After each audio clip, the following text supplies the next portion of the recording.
श्री राम मित्रों, श्री दुर्गा का पंचम रूप श्री स्कंद माता है। श्री स्कंद कुमार कार्तिकेय को कहा जाता है और इन्हीं की माता होने के कारण इन्हें स्कंद माता कहा जाता है। नवरात्रि के पंचम दिन इनकी पूजा और आराधना की जाती है। इनकी आराधना से विशुद्ध चक्र के जागृत होने वाली सिद्धियां स्वतः प्राप्त हो जाती है। इनकी आराधना से मनुष्य सुख शांति की प्राप्ति करता है। सिंह के आसन पर विराजमान तथा कमल के पुष्प से सुशोभित दो हाथों वाली यशस्विनी देवी स्कंद माता शुभदायिनी है। माँ स्कंद माता सूर्यमंडल की अधिष्ठात्री देवी है।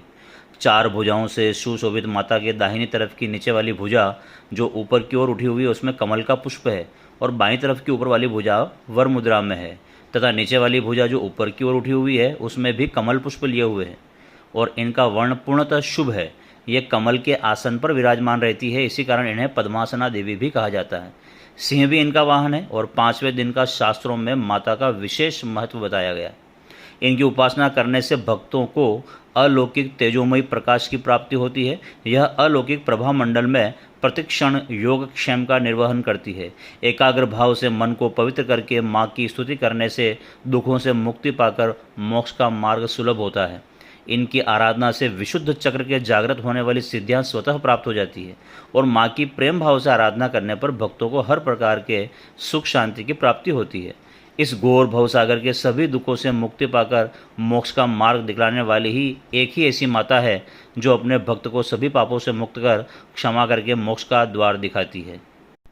स्कंद माता विद्वानों और सेवकों को पैदा करने वाली शक्ति है, यानी चेतना का निर्माण करने वाली।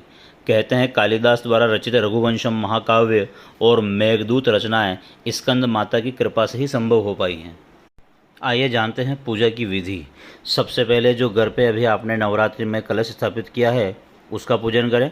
इसके बाद गणपति की पूजा करते हुए सभी देवी देवताओं का पूजन करें। इसके बाद स्कंद माता का पूजन करें। माता को पंचामृत से स्नान कराएं। रोली, कुमकुम, अक्षत, पुष्प, पान, सुपारी, लौंग का जोड़ा, चुनरी, कलावा, दक्षिणा, धूप और दीप अर्पित करें। इसके बाद गुड़हल का फूल चढ़ाएं और केले का भोग लगाएं और साथ ही कोई सफ़ेद मिठाई का भी भोग लगाएं। इसके बाद माता के मंत्र, कथा आदि पढ़ें। आखिर में आरती करें। दुर्गा सप्तशती का पाठ अवश्य करें।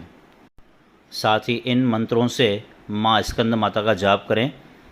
ओम सिंहासन नित्यम पद्माश्रित कतद्वया शुभदास्तु सदा देवी स्कंद माता यशस्विनी, या ओम देवी स्कंद माताए नमः, अथवा या देवी सर्वभूतेषु माँ स्कंद माता रूपेण संस्थिता नमस्तस्ये नमस्तस्ये नमस्तस्ये नमो नमः।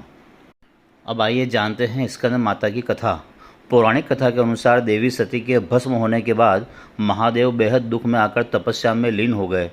उसी दौरान तारकासुर नामक राक्षस ने ब्रह्मा जी को तपस्या से प्रसन्न कर लिया और उनसे अमर होने का वरदान मांग लिया। जब ब्रह्मा जी ने अमरता का वरदान देने से इनकार किया तो उसने कहा कि मेरी मृत्यु सिर्फ शिव के पुत्र के हाथों हो। ब्रह्मा जी ने उसे यह वरदान दे दिया। इसके बाद तारकासुर ने पृथ्वीलोक और देवलोक में अपना आतंक मचाना शुरू कर दिया। देवी देवता भी उससे परेशान हो गए। तारकासुर को लगता था कि शिव तो देवी सती के दुख से मुक्त नहीं होंगे तो उनकी संतान भी नहीं होगी। ऐसे में वे तीनों लोक में अपना आधिपत्य स्थापित कर लेगा। सभी देवी देवता मदद मांगने के लिए विष्णु भगवान के पास गए। तब विष्णु जी ने कहा कि धरती पर हिमालय पुत्री देवी पार्वती सती का ही अवतार हैं, आप उनसे महादेव से विवाह करने की बात कहें। तब नारद जी ने देवी पार्वती को शिव को पति रूप में पाने के लिए तपस्या करने का सुझाव दिया। उनकी तपस्या से शिव जी प्रसन्न हुए और उसके बाद महादेव जी और देवी पार्वती का विवाह हुआ। विवाह के बाद भगवान शिव और पार्वती के पुत्र कार्तिकेय का जन्म हुआ और इन्हीं कार्तिकेय यानी कि स्कंद ने तारकासुर का वध करा और सभी को उसके आतंक से मुक्त कराया। माँ स्कंद माता आप सभी का कल्याण करे। मिलते हैं जल्दी अगले वीडियो में, तब तक के लिए धन्यवाद।